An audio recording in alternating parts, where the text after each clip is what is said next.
Hood Postman, City, Hood, click. Let's go. Hood postman, hood postman. Do you understand? Hood postman, hood postman. Making peace in the land. Keep your head high, let the homies inspire. Turn pain into purpose, rise above the fire. From the streets to the mic, the wisdom is real. Hood postman teaching lessons you can feel.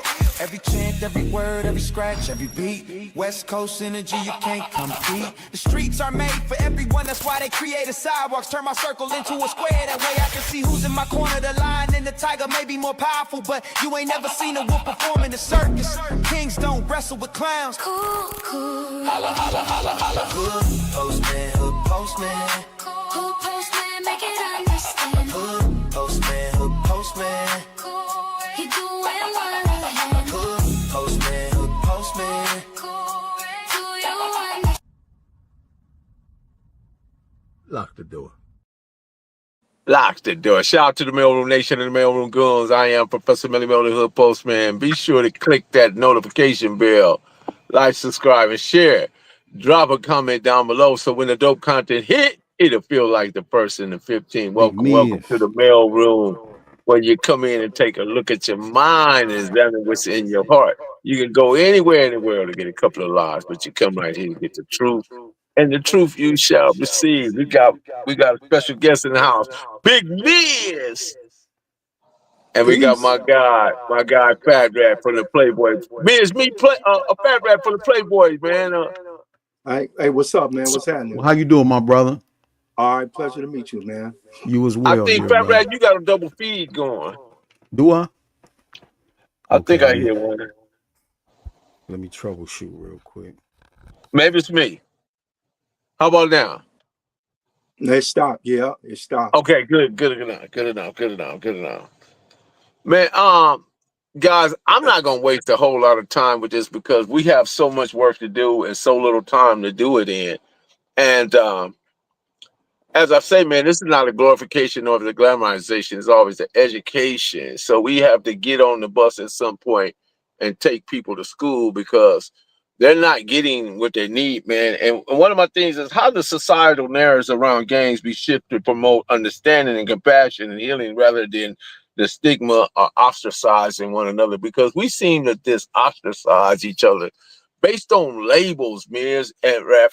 I mean, labels can be quite sticky, bro, and we seem to just pick them up with just out of nowhere, and we hold so dear to them. But my thing is, man, some people take exception with me, man, because here's the thing, guys. I'm gonna say this: I'm not hands on with the Crips, the Bloods, the Hoovers, the BDs, the GDs. I focus and ride with black people. Period. Those are the facts. Now, what anybody else does and how they do it, I don't have no problem with it because everybody had their own way of processing things and doing things. But I think that the meeting of the minds right here, I think that we possess the power to do whatever we need to do in our communities. And we was once terrible in our communities, but now we sit up on these platforms and we come to correct. Shout out to Monique Hill and shout out to everybody that's in the chat. Shout out to Marlena Williams. Shout out to King Mike and shout out to Mr. Knight. Shout out to Johnny Sullivan. Shout out to Keith.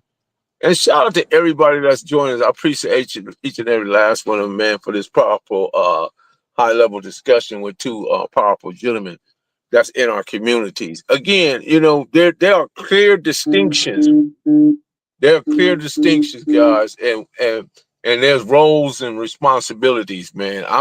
I'm assuming responsibility because I know a lot of people play roles. Roles are, to me, is just characters and mischaracterizations and deceptions and so on and so forth. I ain't gonna take too much time on that because I know you guys ready to kick in. Big Miz, what you got for me, baby? Well, first I want to address something.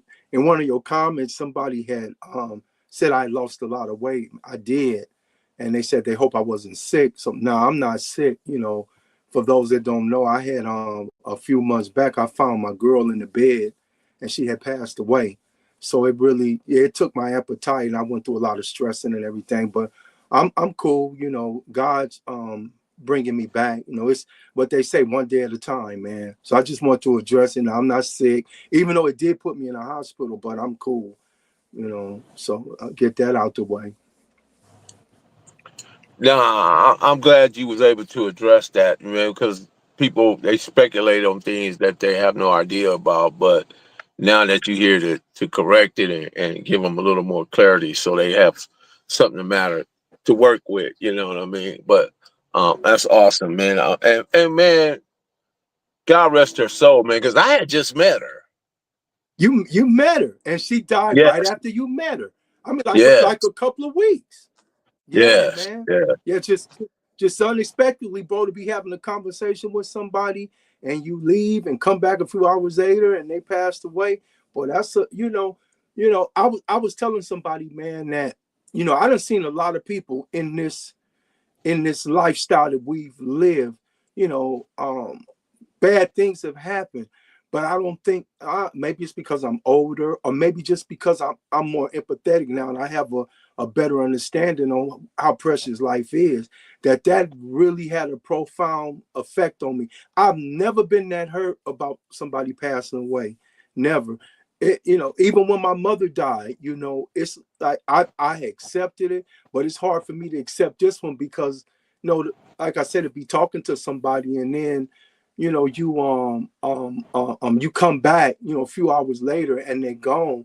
It's like, man, don't take nothing for granted, man. A lot of us be holding grudges against people, don't want to talk to people, don't want to say nothing. People be mad at them, and then they check out, bro, and you can't say nothing then. They out of here. yeah. That kills me. Shout People out want to to True come to the Floridian funerals and and, want to, and it, yeah, Henry. it's too late now, man. So if anybody listening, you got people that you need to mend some ties with, or you done fell out behind some money, or you done fell out behind jewelry, a car, whatever the case may be. Some people just fall out behind anything now. If you really love that person, you better shut that down and let them know you love them. You might can't function with them, you might can't do business with them, but you need to let them know you love them, man, because you don't want them going in that ground and you miss your opportunity to tell them that. Absolutely, absolutely. Fat Rat, can you add anything to what Miz is talking about? I mean, because we all have had our own personal experiences with life and death, and we never know how it's going to affect or impact us at the time until it happens. I can't hear you. Me neither.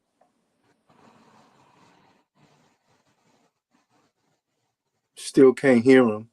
No, I can't hear you. Go out and come back in.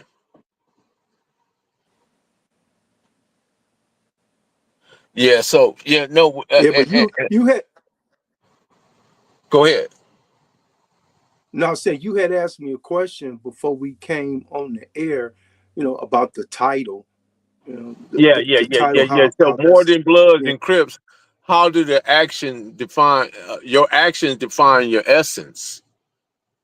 Well, like I told you, from the point I got involved in a lifestyle that that turned out not to be conducive for me, but at the time it was, because I didn't know any better.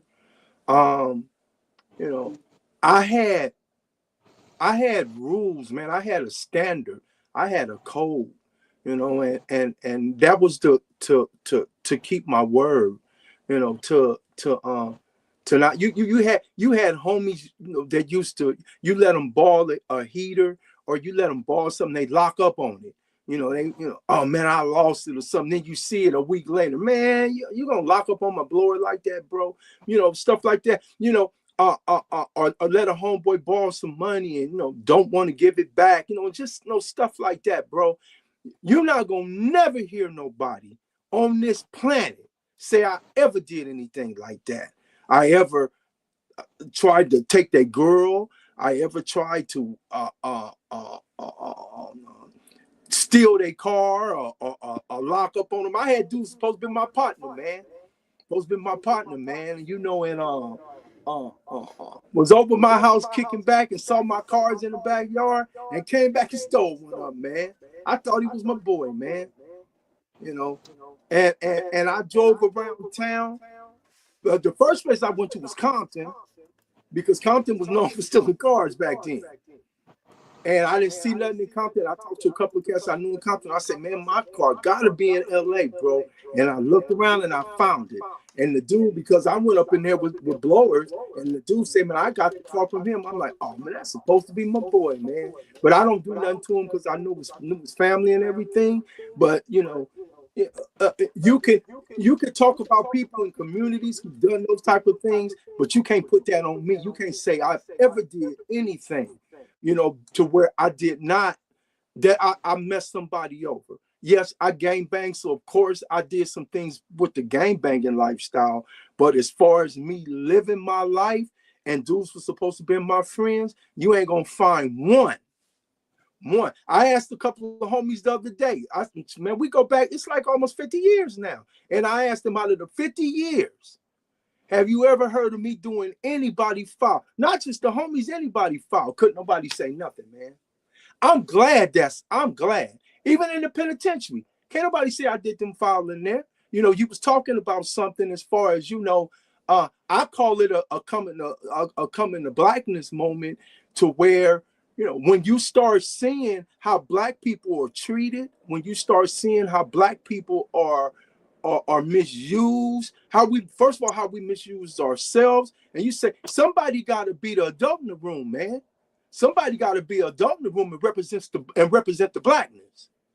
And that's what I started doing at the very end of my term. I started, nah, you know what, man, I'm a black man. You know, Bloods, they'll tell you, man, I done when Crips didn't want to help Bloods and riots, I got in it anyway. You know, they was threatening. They had to go in. Once you got in it, they had to go. Yeah. Oh yeah, they wanted to get me too. Man. But I stood on it, man. And one thing I noticed, Melly Mel, is every time I stood for right, it always panned out right. It never went bad. Whenever I stood up for right, it never went bad, man. That's why I don't have a problem with standing up for right, because it's never went bad standing up for right. That's awesome, man. Well, I'm gonna say this, man. The original guy, the OG himself, Raymond Washington, what a lot of people don't know is that he created CRIP out of a great deal of pride. Let me see. Out of a great deal of pride, what happened? Please tell me the rest of the sentence. He created out of pride, bro. He wanted to be part of something bigger. I don't know why I keep getting this echo. Hello? Okay. He created it out of pride. And how can I say that is because back then they created what it was a mantra. And I'm not trying to glorify this. I'm just giving you the history of it, because he wanted to be part of the avenues and he was rejected. So he went and created something, and it became much bigger than whatever the avenues could ever be, right? But it also, he added, Crips don't die, they only multiply. I remember that saying. That is a mantra, bro. That is, people don't understand how powerful words can be until you go and study the power of the root words, the etymology of words, and how they manifest in the physical. And he created that, man, and a lot of people, it was just pride, bro. But I don't think he ever anticipated it to be what it is today, because Bloods are really the antithesis of what Crips are. That's all they are. They were a reaction to something that happened, and they wasn't a part of it, but they was bullied. These was guys that was bullied, and they decide to form their thing together and became something, you know. And I just wanted to say that, add that to it. But I know, Rat, you want to jump in. Let me unmute you, because you had Okay, that. you had me mute this sound. Am I Yeah, good? yeah, you echoing. Yeah, I You can got hear you. something going. I'm echoing again. Yeah, that's why Now I had to that's you mute you. echoing, Mel. No, it's watch when I mute him. Oh, See, when I mute him, I'm not echoing. Can you hear me now? Now watch when I okay. You got unmute him. to unmute him. Yeah, go ahead.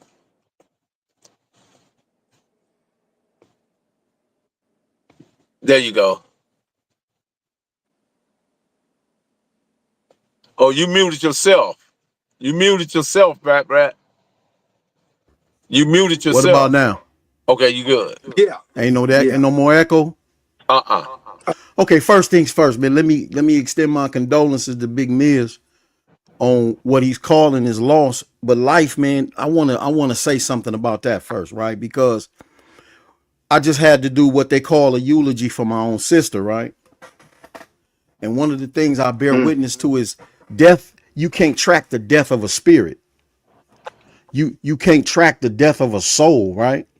And when you fall in love with somebody and you spend that quality time with that person, the bond extends beyond the physical, right?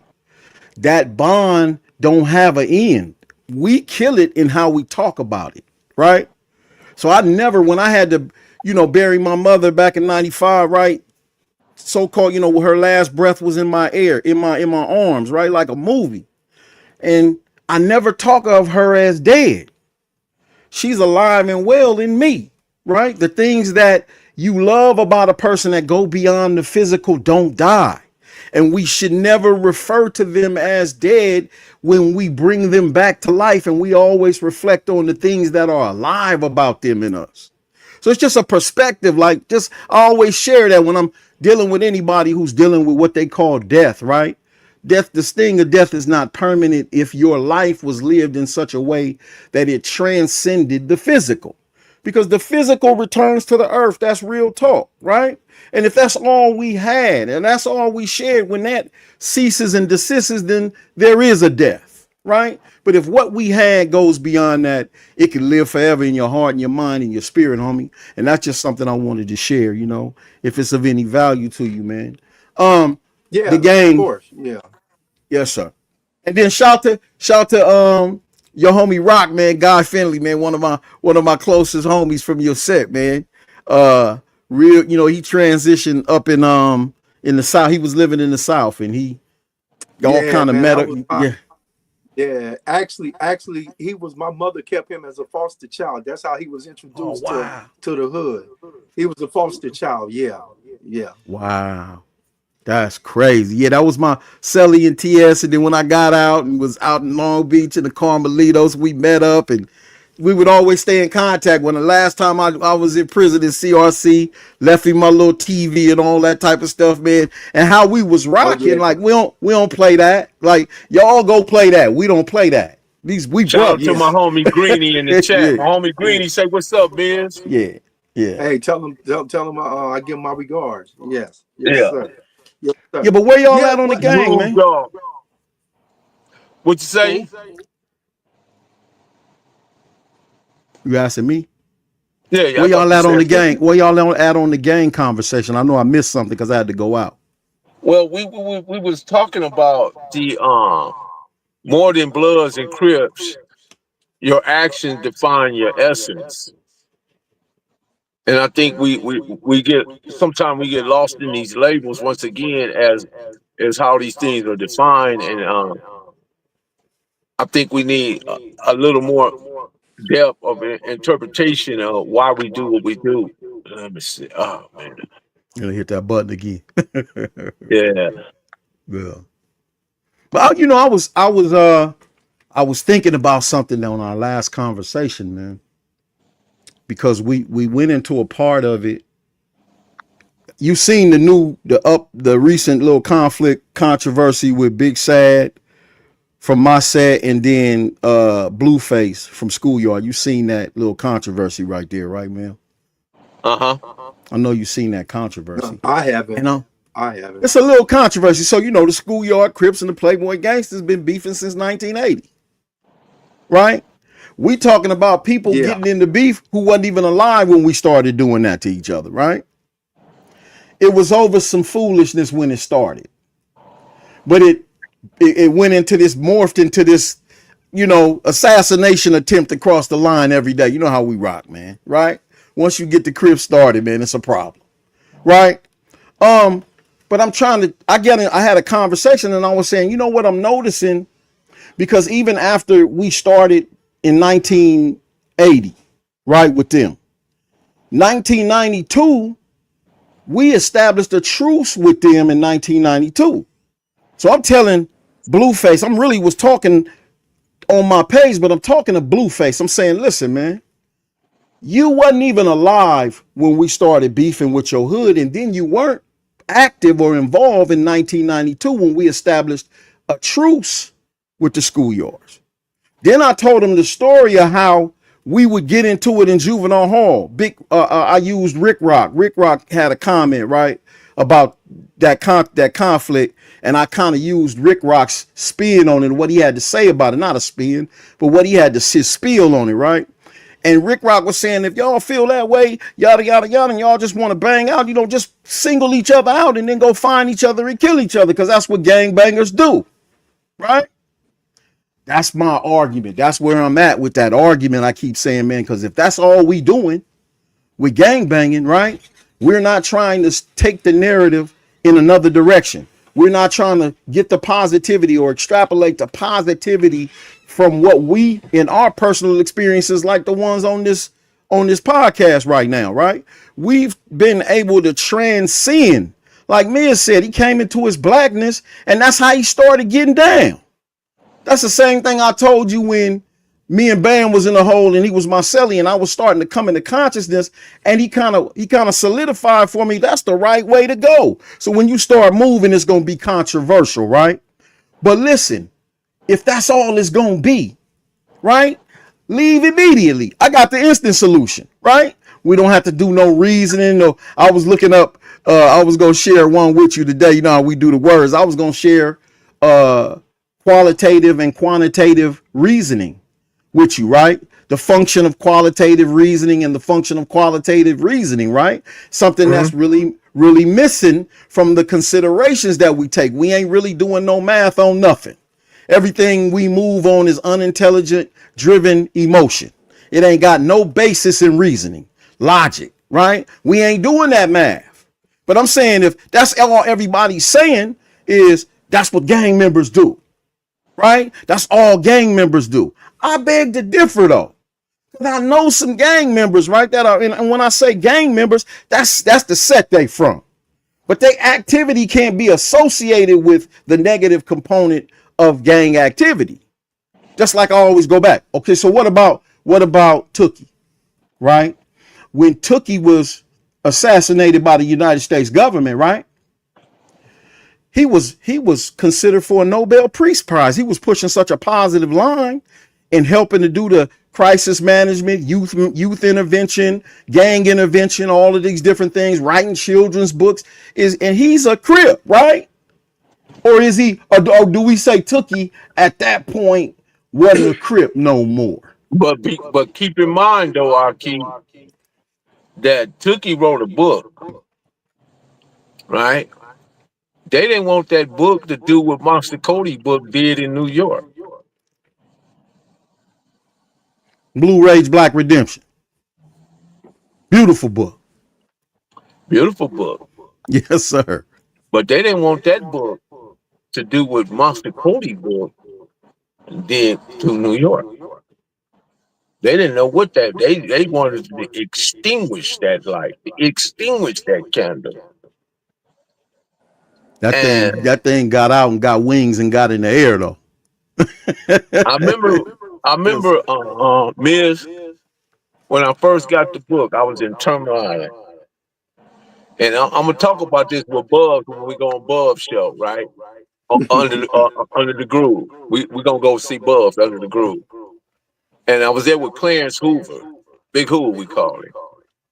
I said, Big Hoo, I got Tookie's book. Big Hoo looked at me and said, if I ain't in the book ain't shit. And I don't cuss. I just had to use his words to how Yeah. he expressed it to me, right? I just looked at him. I said, Big Hoop, what? You just like that, Big Hoop? He said, yeah. So I walked away and read the book. I read it. Bam, there it was. Clarence Hoop. Blah, blah, blah, blah, blah. Went back up to the North Yard. I said, Big Hoop, guess what? He said, what, man? I said, you in the book. He's big old smile, bro, Yeah, across his face. yeah. For sure. Yeah, now he want to read the book. Man, give me the book. Man, I want to read the book. I said, Big Old, you're going to have to wait. Because you didn't want to read the book at first. Yes, sir. But it just, how we act, man.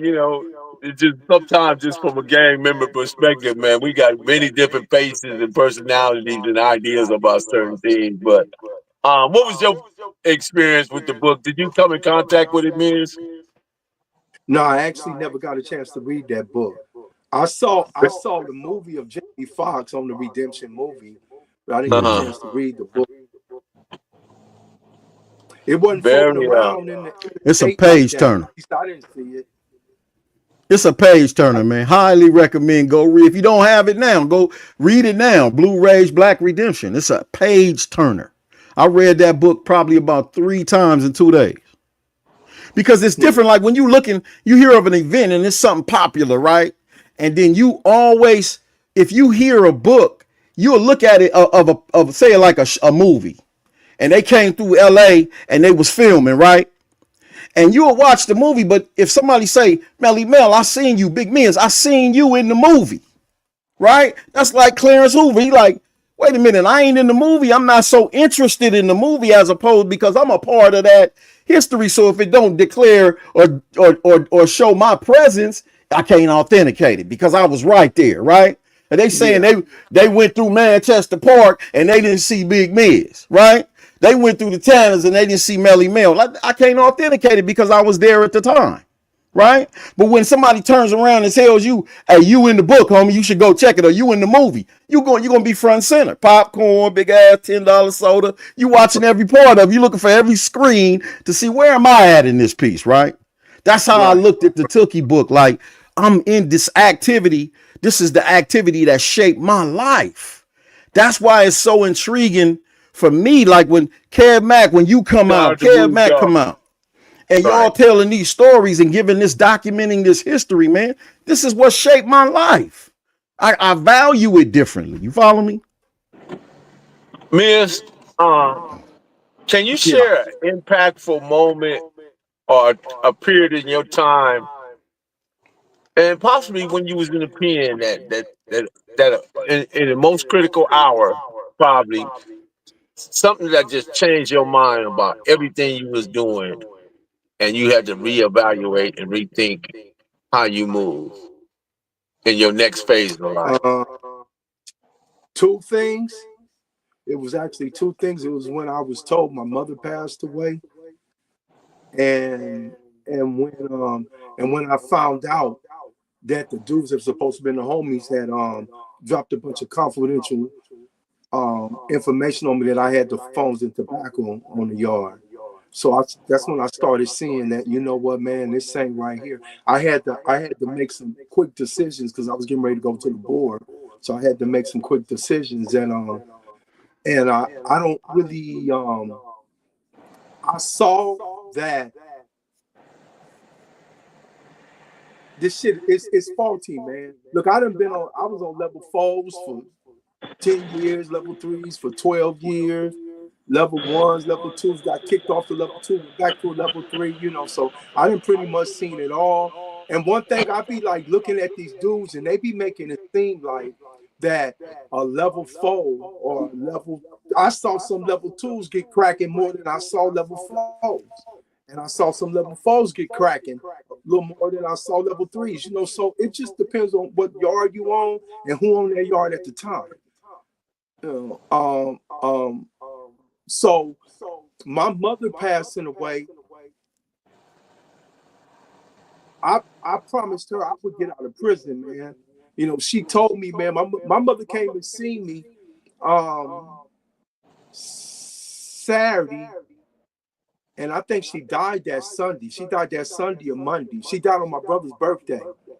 And you know, it was I thought about what she said, and I thought about what my father had told me. My father was going into surgery, and I talked to my father the night before he went into surgery, and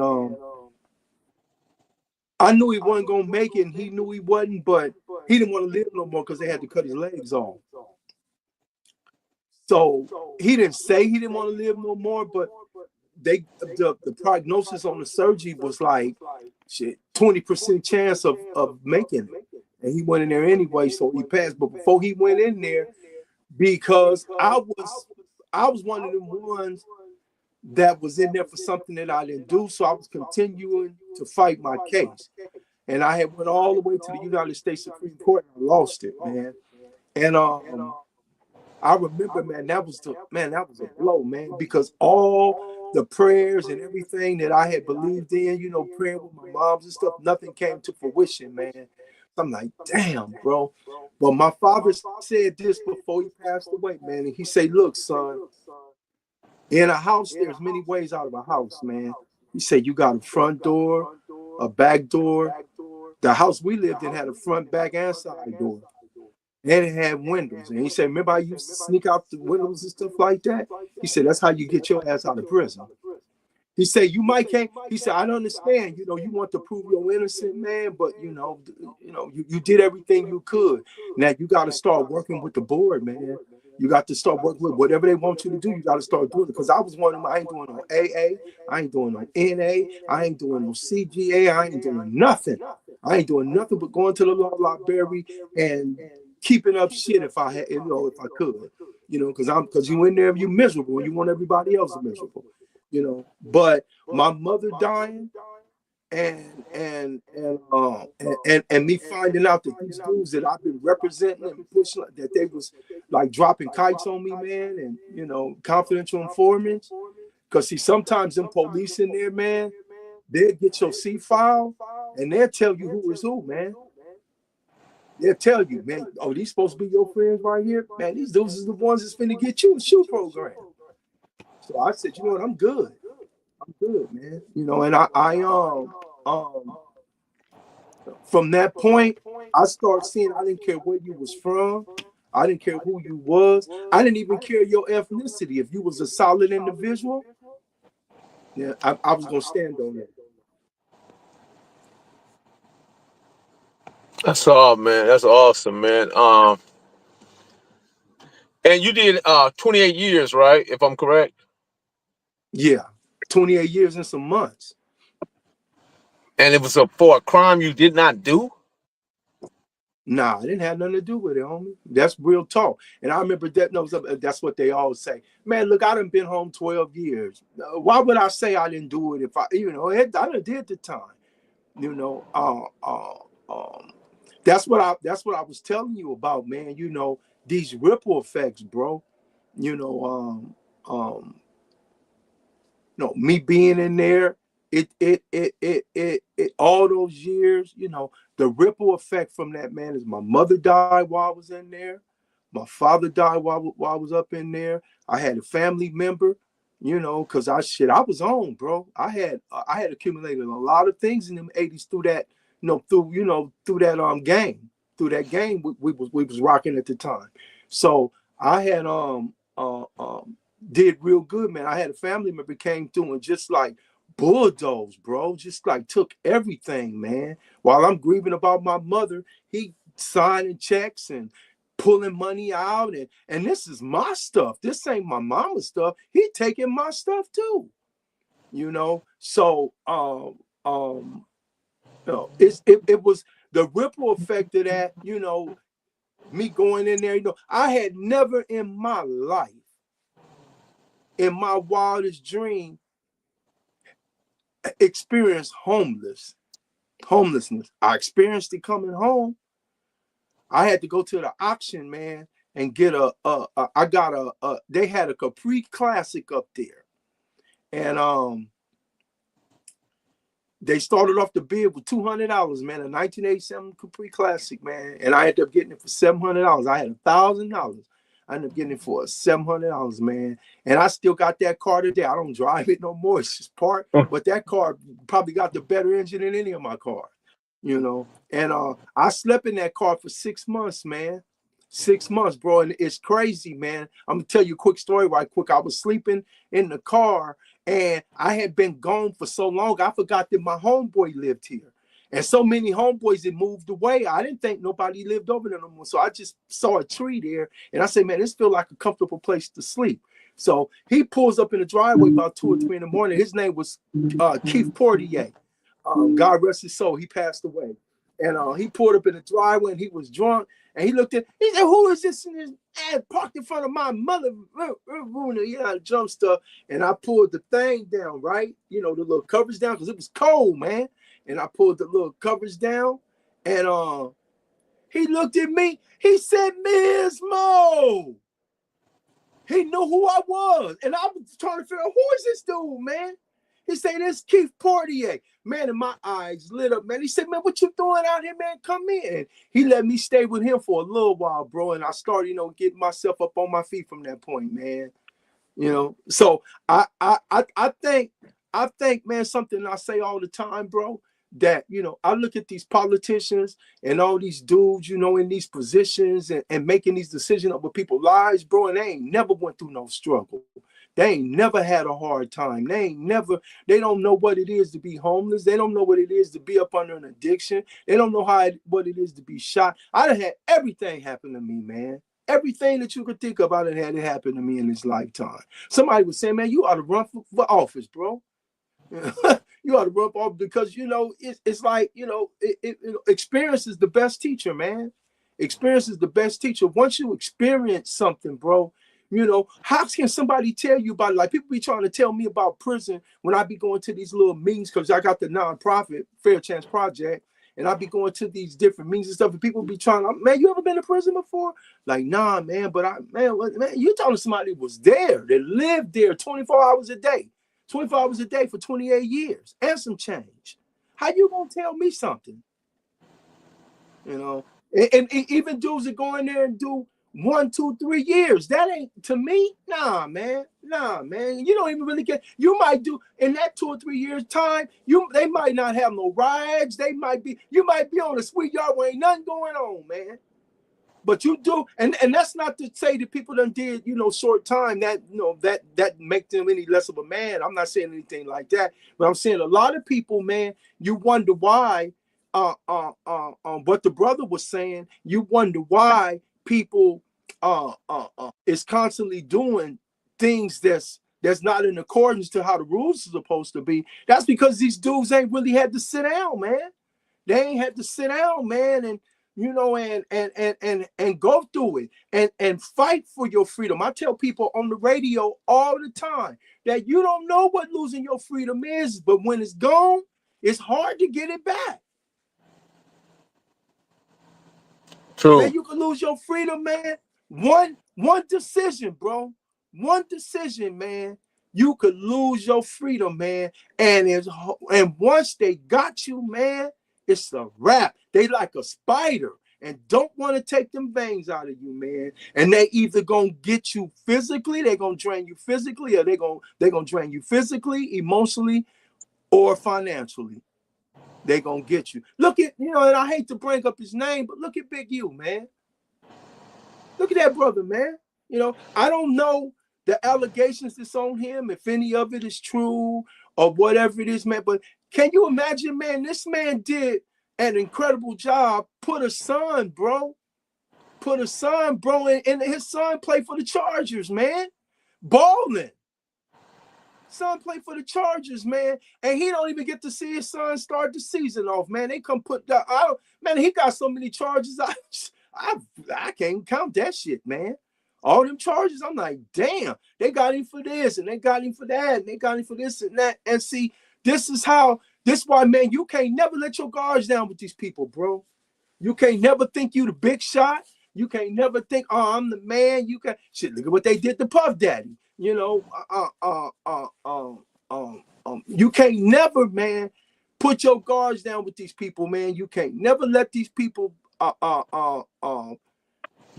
Know your business. Just put it that way. You cannot let these people know, even if it's legitimate business and you successful, you don't want these people knowing all your business, man. You don't want nobody knowing all your business, man, because we in a hating ass society, man. Hating ass society. Well, all it takes is for somebody to call a FBI agent and say something about you, man, and start an investigation, man.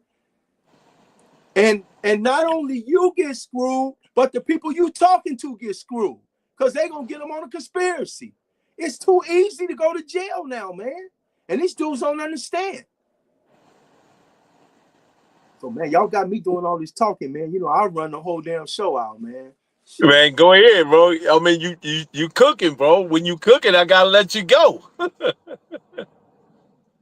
Yeah, man, but you know, it's you know, I'm just trying to, like, I know I'm jumping from topic to topic because I'm trying to let people understand and see, as far as, you know, when you're talking to somebody that's experienced, they got a testimony, bro, you know, it's easy, man. It's easy, and I feel like that this is what God put me here for now. It's to wake people up, make people aware, you know, understand. I remember, man, I was talking to somebody today, bro, and we was talking about, he was, you know, and, you know, if a person likes Donald Trump or whatever, okay, I'm not tripping off of that, man, you know. But he was just like, all Trump, and he come today, man, F Trump, man. Them terrorists messing me over, man. And I look at, hey, I do what you did, man. And I said, man, I ain't trying to hear that shit, man. I ain't trying to hear that, bro. I sit up there and told y'all, he told y'all what he was gonna do. He told y'all. That's why when Mexicans be trying to complain to me about it, how you gonna complain? No, you thought you was cool with them. You thought them was the homies, man. You know, now they coming. I don't care if you've been here 30 years working with a job, with the taco truck or something, they shutting you down, man. You know, but this is what the people, you know, some and treating you in an inhumane way, you know? Yeah, man. Yeah, man. Sometimes the people, bro, they don't know what they want. See, this is the thing. And that's why I can't stand a person who votes and they are an ignorant voter. You know, just like somebody called me, man, Trump, he gonna give us stimulus checks. If he do, it's because these high ass tariffs we paying these taxes on. It's all taxpayer money, brother. It's all taxpayer money, man. That don't mean shit, man. And see, dudes don't understand the game, man, because nobody we talked about that the other day, Melly, man. Everybody want to get it overnight, man. Don't nobody want to wait. Don't nobody want to, you know, they see Melly Mel pushing in the roads. They're like, oh, man, well, he think he all that and this, and that. And they don't know Melly Mel struggle. Melly Mel had to work hard to get this, man. Melly Mel doing everything he can to get this, you know, whatever overhead you have, you know, they don't know the struggle you're going through. So instead of them saying, hey, Melly Mel, can I holler at you for a minute? Man, can I grab hold of your coattail, man? And you can tell That's me funny how that you mentioned that too, man. No, they not gonna do that. It's like when we was all out on the block, man, dude. Can you hear me? Can you hear me? Okay. Yeah, I can hear you. Yeah, you was going in and out. Okay. Yeah, I can hear you. Okay, cool. I'm gonna let you go in a minute, Rat. When we was out all on the block and stuff, man, it's crazy, man, because we were dudes would actually call the police on you just to get you out the way because you was doing too much or you was getting too much, and they wanted to get you out the way, and they would. I like, what? Come on, man. And it's like you saying, man, you get those type of people that police and say, hey, man, that ain't your homeboy. You like, look. You like, what you mean? And they don't give you a whole lot to work on, but you get the justice when they saying what they saying, and you be like, and you be sitting in that cell and you be thinking about it. You know, you be messed up about it because you really like thinking about it. And man, I've seen some of the toughest dudes. I'm talking about dudes that the big mouth, the braggadocious, that fight and all that stuff, man.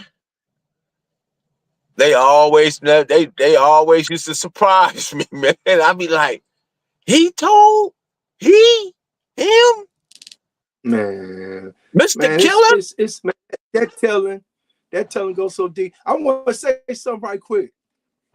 Remember they used to have that saying, "Don't hate the player, hate the game." Yes. Remember that saying? Yes. I never said that. I said, "Don't hate the game, hate the player." Because the game was messed up. The people that was playing in the game was messing it up. You know, I never understood that. The game was right for me. Nobody in the game hated me. Nobody so it was the people. That's like you got a football game, bro. You don't hate the football game, you hate the people that's playing. If they fumbling, throwing interceptions, you know, not kept dropping the balls. You know, oh, sorry ass dudes, man. You're gonna be mad at the player. So that's how I look at real life. Now, I'm not hating life, I'm hating the people in it. And I don't even want to use the word hate, but I'm not feeling the people in life. I'm not feeling the ignorance and Down this stupidity day, I say don't hate on nobody. and the greed. Don't hate on nobody, but don't wait on nobody either. Go ahead, Exactly. Brad. I know you want to get in. Man, you know, I got listening skills. Can you Yes, hear me? sir. I Yes, like sir. my listening skills, man. I'm so grateful Here for you my go. listening skills. You know, but nah, man, he said a whole lot. What, you know, he said a whole lot, man.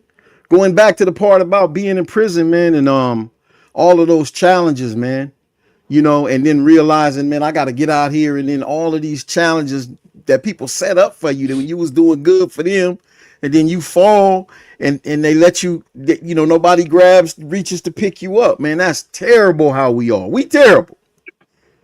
But we do understand. Terrible. We terrible, homie. You know what I mean? But we understand that dynamic about ourselves and being game conscious, as we discussed, man. If you know the lay of the land, you know how to navigate it now. Lessons are blessings. You can't take none of the value out of a lesson like that. So now I know if I'm ever in a situation like this, prepare myself for myself, right? Because ain't nobody coming, man. The cavalry not going to run in and take care of that business for me. It was all on me. No. You know what I'm saying? No. And that's terrible though, right? But then I want to say this, man. I want to say that, you know, like I was pointing at the Big Sad and the Blueface situation, right? And what I was getting to is saying that it used to be a time, being from the set, being an original, from where I'm original Playboy gangster, right? Being from the set, it used to be a time where we had influence and sway, right? What we said carried weight, so to speak, right? That has lost its place in probably most of the sets, right? Most of the hoods done lost that, where when the OGs is talking, who used to be the frontliners, but now it's old men for counsel and young men for war, right? But So you keep need, in mind though, Rat, back then we used to go down 2 doors, maybe a block over, and knock on the door, and he was right there. You can't do that now. You don't know where these people at. that's true. That's true. But when they show up, I'm just saying, when they show up, right? We at a point right now, right? We're gonna lose it, man, if we don't get on a page with the G's, with the dudes who've been around, like me, has been around doing it since it started and it was going down, right? And now have been able to establish more insight, more perspective of what we could possibly do to change the narrative. If we don't work against the narrative that being affiliated, I hate the idea. Listen, man, I hate this, man. You mean to tell me 1978, right? I could have been a damn doctor somewhere, man, with a law practice up in a high rise downtown LA with a mansion and 7 wives and all this so crazy stuff, right? Shout Whatever out I to the want. band. You know what I'm saying, though? But I'm saying, you mean to tell me that when I got involved in a gang in 1978, right? And we start pushing, right? And then all of these commitments to what amounts to be absolutely nothing. You mean to tell me all of these sacrifices we have made over these years have been for nothing? I don't believe that. I got a big problem with that. And then I take issue to say, man, who's going to change the narrative? Because every homie who's talking, all of the homies that I've heard so far that are talking are saying pretty much the same thing. That gang member, gang stuff is all negative. That's why I keep saying, can somebody tell me if what Tookie did at the end of his life, is that me making a noise, man? No, it's an airplane. Okay. So that's why I need somebody to clean me up on this, right? Because I'm taking this position, right? It can't be that it's all negative. We just use Tookie as an example. He died, an original member of the Crips, right? Founder of the West Side Crips, right? That's how we gonna always refer to him, right? He died making children's books, doing youth crisis, youth intervention, gang intervention. You mean to tell me that don't mean nothing? It don't amount to nothing? It's just it's all for nothing that he did that? I don't believe that. I got a big problem. And shout to all the homeboys like MIZZ. MIZZ got his 501 going on. He got his not-for-profit organization. He's doing community outreach. All of the homies that's doing that. You can't look at him and say, go ahead. I don't mean to cut you off, but for the greater community at large, they interested in make money. And how they make money is from your misfortune, your misdeed, and your misbehavior.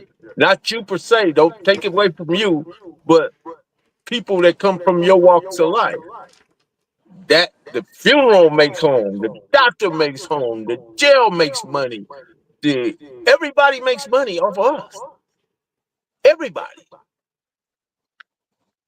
I ain't got no problem with you got people right now suing the state because they not sending enough people to prison. Private prisons. What you saying is we at war. Man. What you acknowledging right now is what I've been saying all along. We've been at war. We didn't just start going to war. No. We've been at war. We was at war before we became Crips. We was already at war. So then now, so when did all the Crips start writing children's books and start writing programs? When did they all start doing it? Then talk to me. Why come we can't? Yeah. Why can't we? I'm just saying, who's pushing the narrative? Like the narrative is never that. That's why I say this about the big sad. This is me talking, and this is about my neighborhood being disrespected. Right? This you poop butt. That's a way to disrespect the Playboy gangsters, right? I ain't even heard that in so many years. It's ridiculous, right? But I said, listen, we supposed to have game. Like the G homies, the original homeboys, we supposed to have more game than the young homeboys.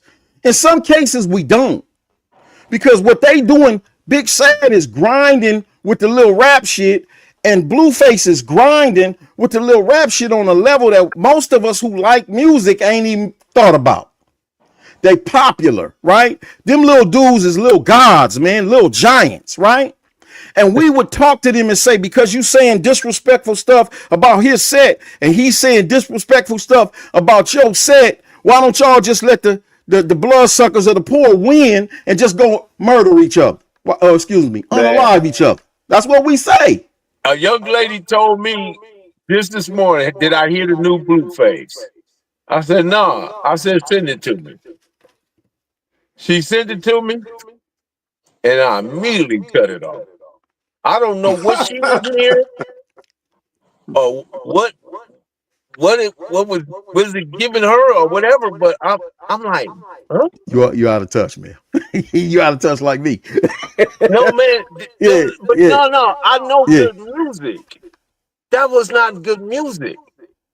Music is always relative to the listener, man. It ain't no such thing as bad music because somebody's listening to it and paying millions of dollars to hear it. The rhythm and the drum beat wasn't even right, bro. I'm So just I know telling it you, wasn't man. no good. They getting bread though. You know they getting bread for that, right? Yes. Them dudes come on the internet, man, and 500,000 people want to hear what they got to say.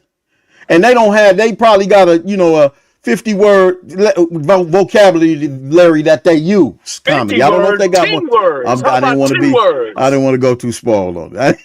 Hey, Bill, I didn't want to go too small on it. But listen, this is what I said. Because if we're talking about game, right? Take the disrespect, right?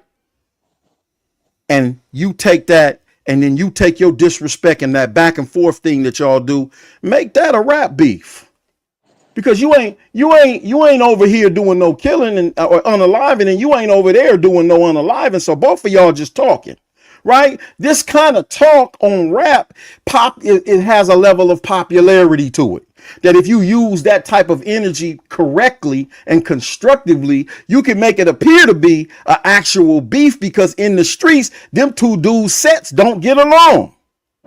So if you was to take that energy, take that rap, let them dudes battle that out on the rap circuit and take the proceeds from that and start 501c3s for both of these neighborhoods and then let them start monetizing certain areas and aspects of the work that we got to do in the community. Now Again, we taking I it out hate of to their be the hands. bearer of bad Go news. ahead, go ahead, go You ahead, go can't ahead. even trust the 501c3s. All Yeah, them is cheesy. Not yeah. all of them, but a large percent of them don't have great intentions. Yeah, that's a matter of structure though, man. Who's controlling everything? That's always a matter of structure. I'm saying you killing my idea, man. You Dame Dash said, man, don't tell me the truth while I'm dreaming, man. Let me dream first, I right? just want to make sure that you're Yeah, aware because here's the yeah, thing. I know you good. I know MIZZ good. But there's right. a whole lot of dudes out there, man, is imposters. We got to clear the roster for the ineffectiveness, the imposters, and the dudes that's out there faking and shaking, bro. Yeah, I believe See, that. Go ahead, Miz. I remember somebody asked me, I think I was on Under the Groove, and they asked me what I thought about the gangs. And I look at the gangs the same. See, us as black people, we we want to be validated, we want to be appreciated, we want to be loved. And a lot of us got that through the gangs, and as I was just talking about the player in the game, we could talk about the gang and the gang member. The gang is not what's messing up, it's the members that's in the gang. Because the LAPD is a gang. These white sororities on these colleges is gangs. You know, MAGA is a damn gang. All this stuff. It's all a But game. yeah, yes, it's all a gang. The That's when they talk Republicans about and the gang. Hell, Democrat y'all is a a gang game. too.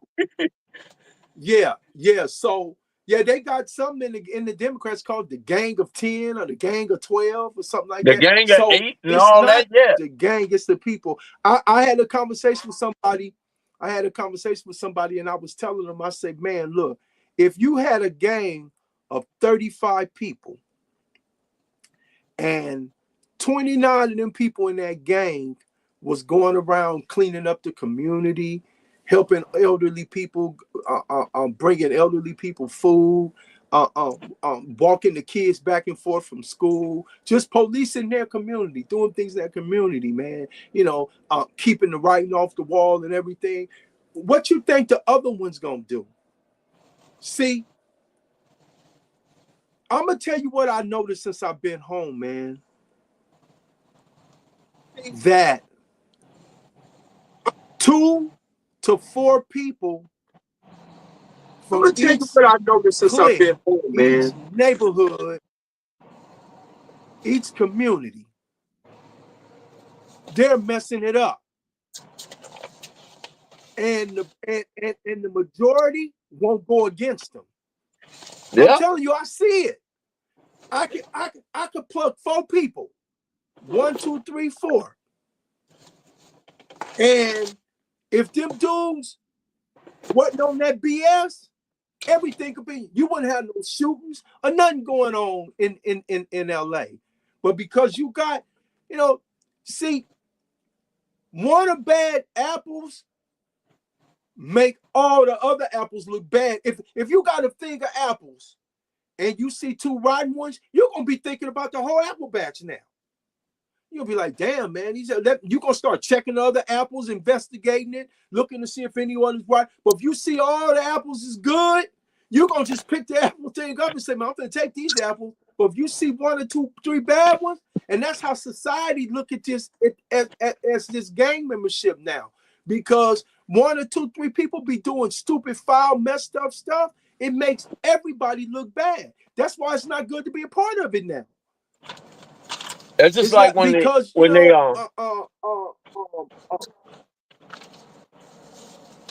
go ahead, Miss. I guess I was getting the back. Yeah, I guess I was getting the back. Feed. The delay back. Okay. When I talk to people and they say, oh, the gangs and this and that, like the brother was just saying, like the brother Rap was just saying, you look at Tilky's last days, last years, how that's not going to account for something. It has to account for something. It has to account for something, brother. That man had a big impact on people. He was nominated for a Nobel Peace Prize, man. Shit, they ain't nominated me. I don't know nobody got nominated for a Nobel Peace Prize. The Pope, I don't know no blood or CRIP that don't got nominated for the Nobel Peace Prize. Nah.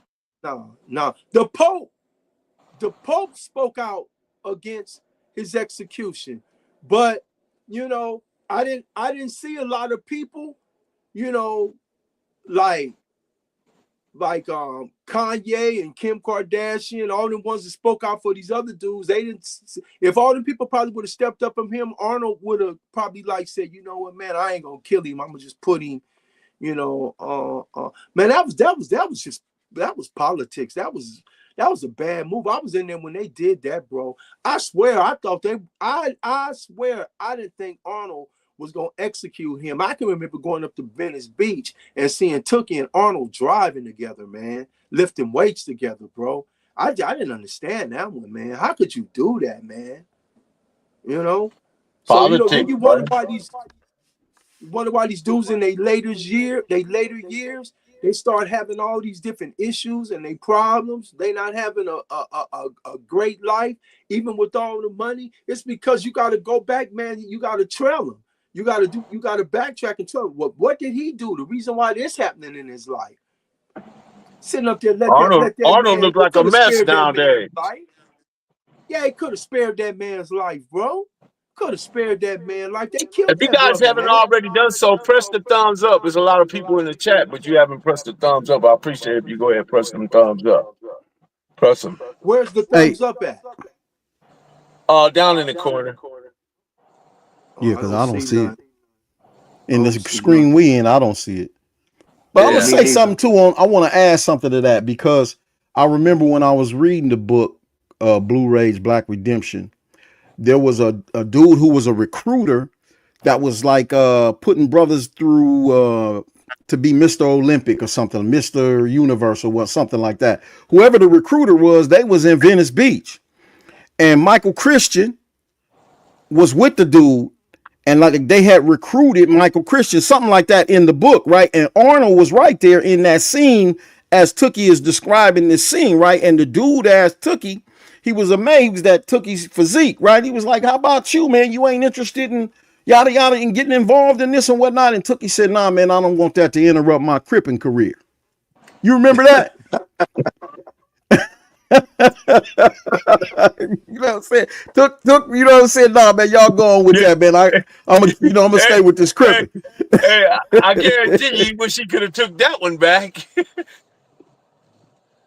Yeah, man. I'm saying in light of remember, man, these dudes. Yeah.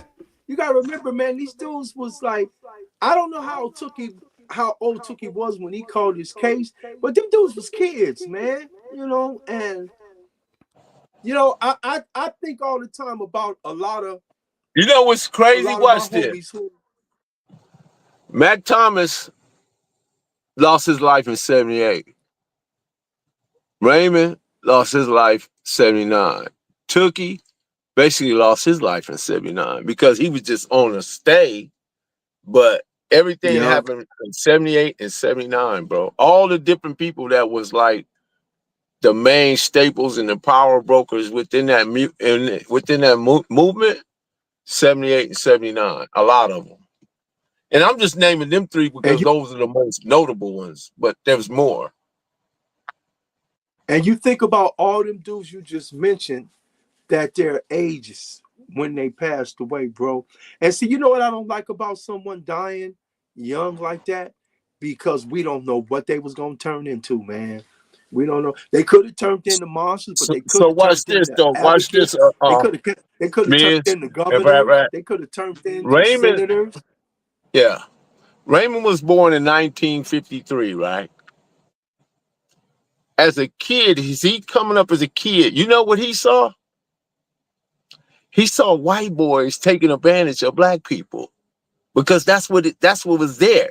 He didn't see black people fighting, doing anything to each other. What he saw, because during that time, they had the spook hunters that they would come over from Southgate, Huntington Park, Linwood, and Downey. And they would come across the tracks and attack black people in the black areas. And what they would do is run back into their cities. And when the black people try to go retaliate, the police would intervene. See, the police has always been weaponized since 1619. That's how we got police, because the original police was there to capture runaway slaves.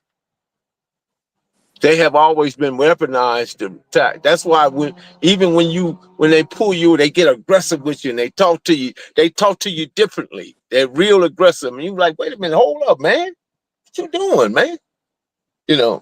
And they wonder why we react the way we act. See, because then they talk about there's good cops. No, till the good cops become anti-bad cop, then all of y'all are bad. Yeah. They got to be the majority. They got to be the majority. Yeah. Yeah. But Hey, what I'm look, telling you you on guys one is right that there. Go. Yeah. these guys born in 53, their dynamics and what they was up against was totally different from what people was up against in 78 and 90, 80 and 90 and 90 and so on and so forth. It was a different dynamic. What I'm Because saying, of it. it was the pride. This guy had pride to do what he did. He didn't know it was going to turn into what it turned into. The Crips pushed a lot of that shit back, man. Listen, man, when that thing bust out, I gotta say this, man. You own one right now. You just hit something. Listen, remember, I don't know, I'm 60, right? So when I was in elementary school, 70, 69, 70, when they portrayed us in social studies in school, right? It was the images that you see of us having hoses put on, the water hoses, dogs suck on us, the police jumping us with white people in the white community. And you would look at that and you would feel ashamed. I don't know how, if that happened to everybody, but when I seen that, I remember being in Riverside when I was in elementary school, because I was between Watts and Riverside, right? And I was in the elementary school and we was watching the coverage of the civil rights struggle, right? And that's how we were portrayed. And while I felt ashamed to be black, while white people was looking at that stuff like they was proud. And it was, did you experience? I'm like, who all experienced that the way I experienced it? Because until I'm telling you, man, this really happened. Until I started cripping, nothing reversed that feeling.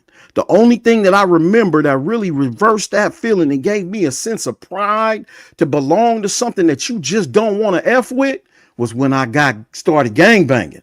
When I got into Crips, it was an inspiration to be a part of something that you knew you got to pay a price to bother. Like you can't just bother them. You got to pay a price to bother them, right? That's how the homies started this thing, right? I believe it's our responsibility, man, in the current state of the affairs of the gangs in Los Angeles to step in and make good on the contribution of Raymond, make good on Mac Thomas's contribution, and make good on Tookie's contribution. It's some homies out here that was right there with them doing that, right? And they just need a voice. Like we got to give them a voice and then help them to strengthen their voice so that they can lead out as counsel and we clean this thing up, man. If Watch one or this. two start, go ahead. Watch this. 1968, right? Is what we found. We found a independence and a pride that white folks shook them to their very core. James Brown wrote a song and he said, "Say it loud, I'm black and I'm proud." That song went from West Coast to the East Coast and back across to the Midwest and down in the South, down in the Chitlin Circuit and everywhere else. It's vibrated, it circulated, and everybody had naturals pumping pistols and black jackets, right? That put us that was like rocket fuel. During that time, the Sons of Watts had the Watts Festival. They would oversee the Watts Festival. The Black Panthers were the protectors of it. I'm telling you, I'm 66, going to be 67 in a couple of months. The Black Panthers, when the police pulled over black people in our community, the Black Panthers pulled up right behind them and monitored the situation. I'm not telling you what I think or what somebody told. I'm telling you what I saw. And it was that propelled Raymond and all these other dudes to come around, because I'm telling you, the pride was there, bro. It just got turned around and it got turned into something else. 1969, David Barksdale was coming out of a bar in Chicago. He was shot. Larry Hoover got crowned king at the time, 1969, right? 1969, Bunchy Carter and Bobby, was it Bobby Hutton? Was Bobby Seals? No, Lil Bobby. They got gunned down in UCLA, 1969, right? Oh. 1969, Fred Hampton was shot in his bed while sleeping. All this happened in 1969. 1969, J. Edgar Hoover initiated the COINTELPRO against all black organizations. 1969 is when Clarence Hoover escaped from a reformatory down in Arkansas and came to LA. So we got a Clarence Hoover, we got a Larry Hoover, we got a J. Edgar Hoover. I don't know. Hey, bro, don't shoot the messenger. I'm just telling you. Hey, Clarence is my guy. You know what I mean? I know this, but it was just crazy because I'm talking about him with this, right? You know, and I'm looking at all these different dates. 1969, the Crips was formed. If we would have stayed on the trajectory that we were on with the Black Power movement, if Bunchy Carter and the other guy, I think his name was Bobby Hutton, I believe. Don't quote me on it though, but was gunned down in UCLA by the US organizations, allegedly. Allegedly. So from 68 to 69, it was a lot going on. A lot. And if you go back and understand that history and everything and the dynamics of it, 71, 72, the wash stacks at the Coliseum. Big Tookie, man. Big Tookie and all these dudes, man, at the whole west side and east side. Because here's the thing, it was the triangle, the west side, east side, and Compton. They both they was Autobots, man. John You had a Huggins. you had a problem with one, and they all showed up. That name you looking for is John Huggins. John Huggins. Yeah. John Huggins. Yeah. You had a problem with one, and that during that time, Compton, East Side, and West Side, I showed up, brother. And that was during that time. The Brims was powerful. The Brims was moving, man. And they got into it at the Coliseum at the Wash Stacks, 1972. I don't know how old y'all was. I remember the Wash Stacks. I had that album. Yeah. It was a double I had album. Carnation Milk Breath at that time. Man, that was Isaac Hayes. Yes, Isaac Hayes with the hot butter soul with the chain vest on, you know. But what I'm saying all this to say this, Yeah, that was man. Isaac Hayes, the Barcades. Yes. Them was some powerful black people, man. I'm talking about prideful black people. Baby Crazy will say the Compton Crips is the most prideful Crips ever. I What's fell up, out Craig? laughing. Craig's old. Shout out to Baby Crazy, though. Yes, hey, But listen, yeah. one more thing. Go ahead. That Panther thing, right? That's awesome. So one of my brothers, right, used to say, man, the Crips are the bastard child of the Panthers. And he would say that, and I would always run it back, like, because I get more information. And I'm talking about the spiritual DNA. I ain't talking about the physical DNA, but the spiritual DNA of the Crips is in the spirit. I went to 102nd Street Elementary, right on Wilmington and 103rd, right? And across Wilmington, there was a center. I used to call it the WLCAC, but WLCAC was down Wilmington and Compton. It was another name for that center. Central. It was on Central. 108. That was the WLCAC. Yeah. Right. Cause all the G grapes used to ride their 10 speeds with all the, the reflectors and all that stuff. But anyway, right across the street from 102nd Street Elementary, there was a center right there. And we would go to, before we went to school, we would go to that center, and the Panthers had that school to breakfast to school program where they would come, they would feed us, and they would teach on us a little bit and give us a little They literature. were running a 10-point program back then. I personally witnessed that, right? That might have been the last time I saw that, might have been 71. But it ain't no coincidence, right? That you talking about all of these coinciding things, these things that are all happening at the same time. That's an assault, man. I keep saying that, man. We was under attack all along. Raymond was under attack. Every 10 years, brother. Come on, man. We got to do something about that, though. If that happened in 69, the next incident happened in 79. Raymond, Tookie, Mac, gone. Look what happened in 89. The feds came in and took everybody to the feds. They took all the big, MIZZ, you know that. In 89 is when the feds came and started snatching up all the big ballers in Los Angeles. 89. Yeah, I was already in jail, so.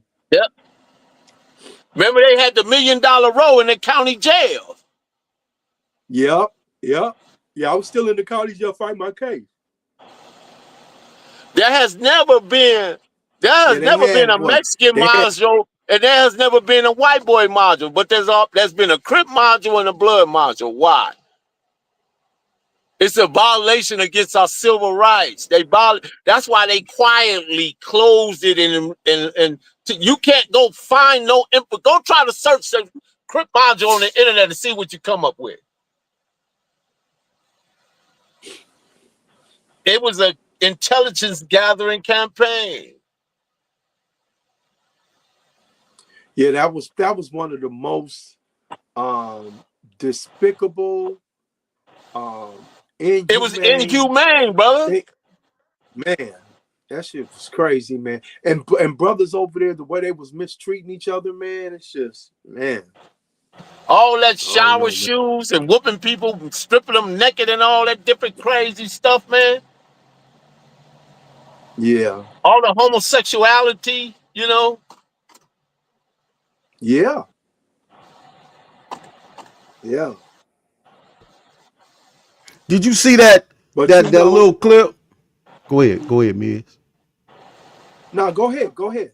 Did you see that clip I shared about from Brother Nuri Muhammad about mind wars? Did I send you that? Yeah.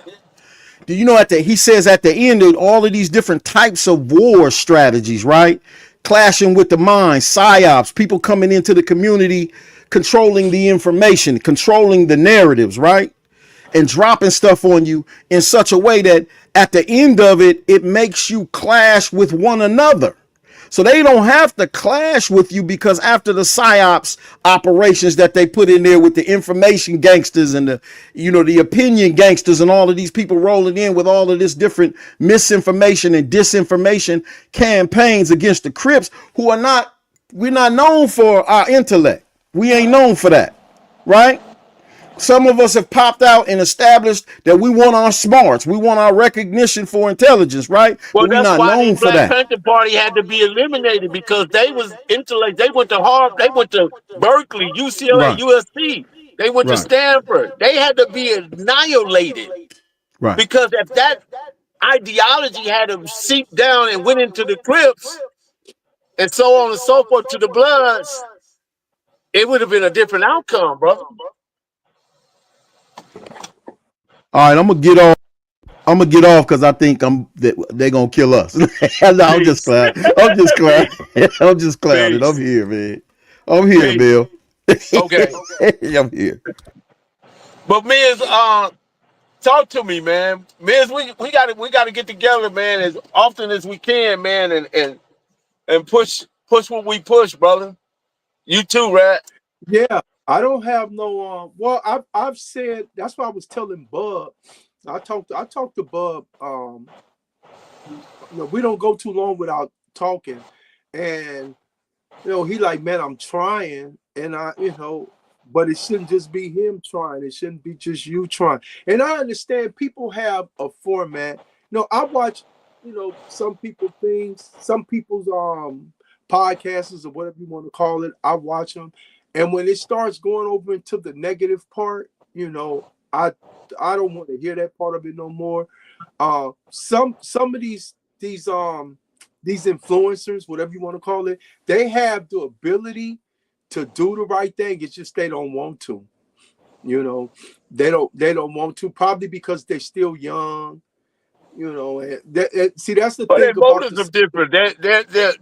They're motivated by a monetary equivalent. Because here's the thing, man. I tell people all the time: those who feed you can also starve you. Don't Yeah, allow these people to feed you. that no, You that's ain't like got my to be scared nephew. all the time. Let them be scared sometime. That's what the homie Blue Fly used to tell me in the feds. The man was serving the chicken on the line. Me and Blue Fly going to get the chicken. And Blue Fly looked up and said, "Hey, man, give me another piece of chicken." He said, "Man, don't be scared all the time. Let them be scared sometime." Mm, I heard that. Rest, I heard rest in that. peace, Shit. Blue Fly, man. Rest in peace, man. My guy, he was for both Trey Hoover, Yeah, man. I think that people are attractive to. I remember when I was inside, man. Man, Jerry. You know how many rides it was behind Jerry Springer, man. How many, man? You kidding me? People wanting to watch that. Now, we definitely got to talk about this. Jerry Springer? Jerry Springer. Shit. A riot Anybody get behind time know Jerry about Jerry Springer. Springer, man? Come on, man. Shit. Tell us the story, man. Jerry Springer. All the rides I was in started because of Jerry Springer or Soul Train, man. You have got to be kidding me. No, I'm not. Shit. No, I'm not. Mm-mm. We had What was it a about big Jerry one at the Springer? Actually because it was the girls fighting. you know, and the homosexuals coming on there saying I'm really a man. I ain't gonna lie, that shit was funny, man. You know, the homosexual coming on there saying, you know you was with me. Yeah, we was with each other all month, you know, and now you want to deny it on here. And he like, and the guy be sitting next to his girl, and she'll be looking at him all crazy and stuff. And people just to be mesmerized in that.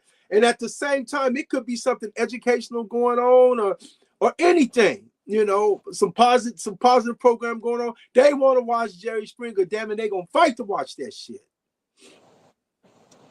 Cause it kept negative content on there. Shit, that's how they And using like, the internet right now. A version like of Jerry Springer.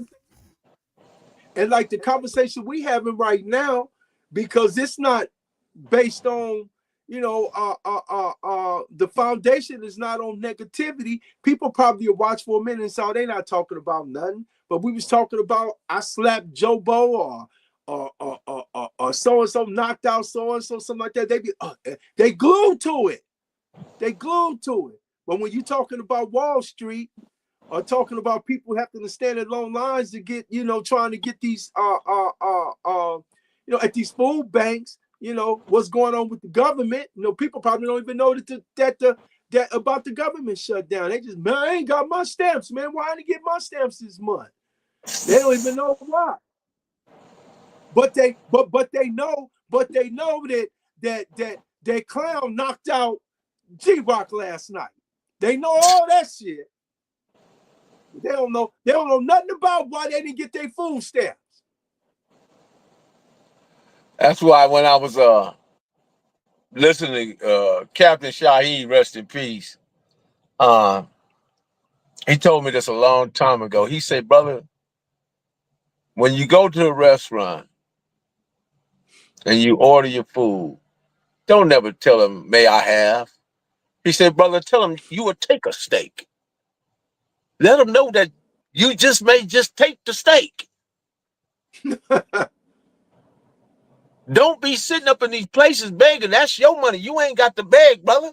Captain Shaheed tell me, right? And ever since he told me that, man, I have never said, man, I'll take a hamburger. I'll take an order fry. I'll take a lobster dinner, you know. Yeah. It's Yeah, my man. money. It's you know, it's I think just like the conversation we having tonight, I think for those listening, they can extract something that'll get them to the next day, bro. Nova You know, Scotia. they can extract something from this that could get Shout them out to through the Josh next in day. Nova Scotia. I see You know, y'all. I teach this workshop up at Washington High School, the Brian Harper. continuation part of it. And you know, I had them fill out a form. And I said, y'all bring the form back next week. Yeah, So I forgot about that too. Thanks, Brian. Big homie T. Rogers came from Chicago to LA in '69. So I'm telling you, man, all this '69 and '68 stuff is not coincident, brother. But go ahead. I'm sorry for cutting you off, man. I apologize. it's all good. It's all good. So I teach a workshop, 15 youth up at Washington High School. And you know, I had them to take a questionnaire home, and I told them to bring it back the following week. So the following week, come up, and where the paperwork at? You know, oh man, and I told them because they get paid to sit in this class, and they get $30 to sit in this class for an hour or an hour and 15 minutes or something. And I say, man, you showing me that you have no type of responsibility when all you had to do was bring a paper back filled out, man. And you had a week to fill it out. I didn't ask you to fill it out right then. I asked you to fill it out now. And if you don't, some say I didn't even hear what you said or something like that. I said, okay, see, that's that in this community, that's why people get shot, because they're not paying attention. That's why people go to jail, because they're not paying attention. That's why a lot of things happen to people because they're not paying attention. And I'm trying to teach them youth that you want to pay attention so you can be responsible. You can't be responsible if you're not paying attention, man. You have to pay attention. So this is what we have to have. This is how we have to start getting at these youth, man. We have to hang. And I'm sorry, man, but you got to have a dangling carrot, man. You got to have something that they can reach to, man. You got to have something they can say, oh, here go a carrot. You got to have something for them, because now when you try to just come over to somebody and tell somebody something, man, I ain't trying to hear that shit, man. Well, what's in it for me? That's what most people words in it. Okay, man, I give you $30, man. Just sit down here for an hour, man, and listen to my spiel, bro. All right, it's a little workshop. We go through triggers, causative factors, community engagement,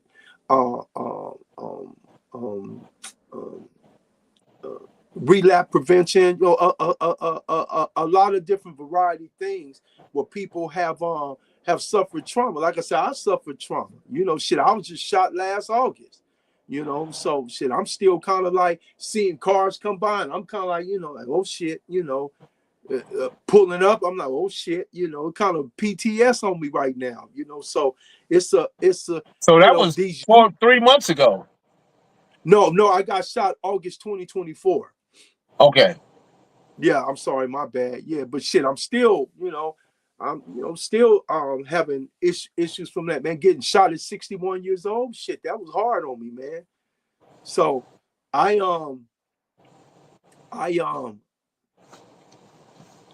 think we have to catch the youth where we could catch them at.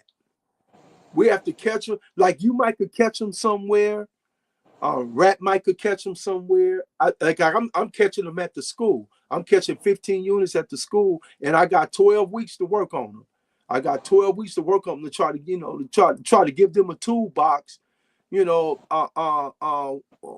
they encounter certain things in life, they got a toolbox, and I help them put some tools in there to where they can say, okay, I seen this before. I heard this right here before. Because I wish, man, somebody would have came home from prison after doing 28 years, and they would have told me all these traps was out there for me. See what people like me do, people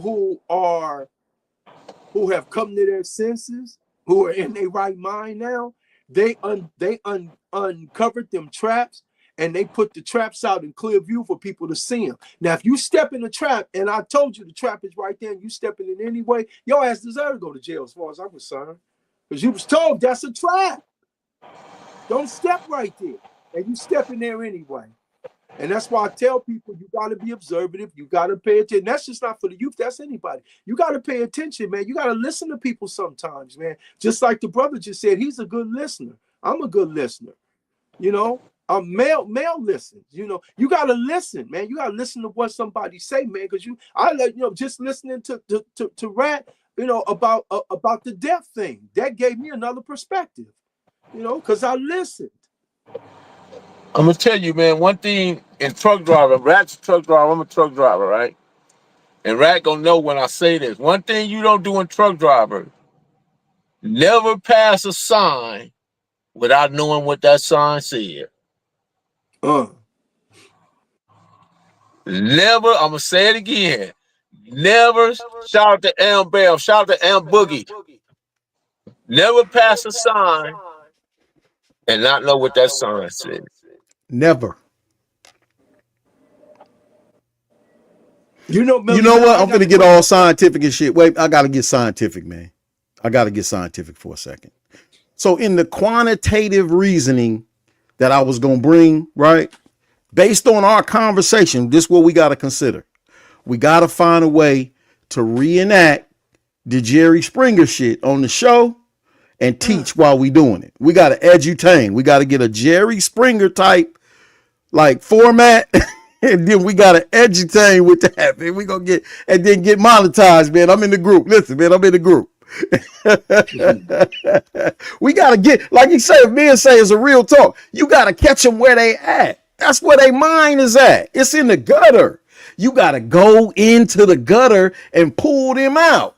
You can't stay up on the top of the surface clean and ride past them. And man, y'all need to come up out of there. That Man, ain't you gonna you work. gotta literally crawl in the rabbit hole to go find them. You know? They so far down in the rabbit hole and bring them back to the surface. That's And why, some of man, these I made a dudes, sense. I turned my circle into a square. That way I can see everybody in my corner. yeah, some of these dudes, man, are listen. It's just like I say, man, it's a lot of peer pressure. It's a lot of, because I talk to youngsters all the time, and when they not around certain people, they whole demeanor is different. They whole get out is different. Because I say, man, don't bring that shit over here to me. I don't want to. I don't care. I don't care. I don't want to hear none of that shit. What you trying to do? You trying to? You got you a job? You got you trying to get your place together. You trying to get all this shit. I don't want to hear nothing about none of that other shit, man. I wrote a That shit is, curriculum, man, called Nail Guns Over Handguns. Nail guns is the metaphor for building, correcting, plumbing, electrician, framing, drywalling, carpentry. Those trades will all be AI can't do those. I don't give a damn how good AI is. It can't do that. At least not yet. They working on synthetic, but that's a whole nother deal right there. yeah. Remember But with Doe Mel when we was in school, you said that was a requirement. the metal Uh, shop, the welding shop, the wood shop, printing, yeah, print shop, print shop. drafting. Yep, all that was a requirement. I wonder why they took all that out of school, man. Dumb, because they need you dumbed down and comatose. They need you making mistakes so they can make money off you. They send you to prison. They send you to the funeral home from birth to burial, man. It's $1 million, if not more. We at war. That's part of the warfare, y'all. Well, I think Bob Marley said it best. This is war. That's one of my Well, favorite ones. you know what I look at it as? I look at it as like the brother saying we're at war, and I look like, man, I look at it like we're on a ship, man. We're on a war ship, and the ship done took hits. It done took hits, and it's sinking, man. It's sinking, and we were smart enough to throw the rafts out there and get to the shore. But now still people on the ship, man, and we have to say, okay, man. Am I going to throw my raft out there and pull them in? Because you got to be careful who you pull in, because they might pull you back in the water. Yep. So So you got to that's be why careful who you Harriet pull Tubman in. and Nat Turner did what they did. They couldn't take everybody. You can't take everybody, man. That's what I'm saying. You can't take everybody. You can only take the ones that want to go. See, if a person don't want to go, man, you know what? And I don't like to get like religious, but the Bible say that many are called, but few are Few chosen, chosen. man. So you gotta be careful who you choose, man. Well, I want You y'all gotta both when choose we the get off wrong this one. live for y'all to better understand where we at. It's called the Act of 1710. Meritorious manumissions. Protect white wealth, protect white property, snitch, manufacture, lies against anyone that's doing anything against white property and white wealth. And I give you freedom. Come on now. Go read it for yourself. Don't take Come my on now. word. I Go read read it. it. Yeah, I read it. yeah. That law still applies today. Hey, fellas, but I got to get up out of here, man. It's been a good one. We'll do it again. Good one, y'all. Peace to It's my good. Good brothers, one. man.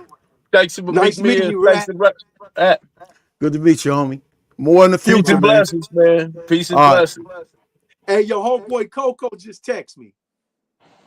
Yeah. Glenn, he doing his thing, man. Coco, Yeah, that's my Yeah, boy. yeah, Yeah, yeah, that's my yeah, boy, tell man. Coco I said what's up, man. yeah. All right, man. Peace out. Peace out, everybody. Peace, Peace. y'all. Shout out to the Mailroom Nation and the Mailroom Goons. a high level conversation, very powerful. Man, we was getting it in, guys. I appreciate that. I really do, man. But once again, Press Melly Mill, church movement, don't mind me just watching, but go ahead and lock that door. Cali Finders, baby. Proof of grind all the time. Music money. Got a dollar sign. Hub City. I'm a street nigga. Streets fuck with me. I'ma keep pushing products till the fans get me. It's guap off top. Diamond Cartier. That nigga wall won't give a broke bitch the time of day. They see me climbing. They see me shining. That's hard work. Proof of grinding. New money got me tipping in that 550. Ali, bad man, and I'm so pretty. I got that tech with me. That's my hater sprayer. Go big, grind now, nigga, play later. What can I say? I'm addicted to this paper stacking. And I don't talk about it. I just make it happen. Word on the block is that my shit go. Reach for the low. Lock the door, because we are gone.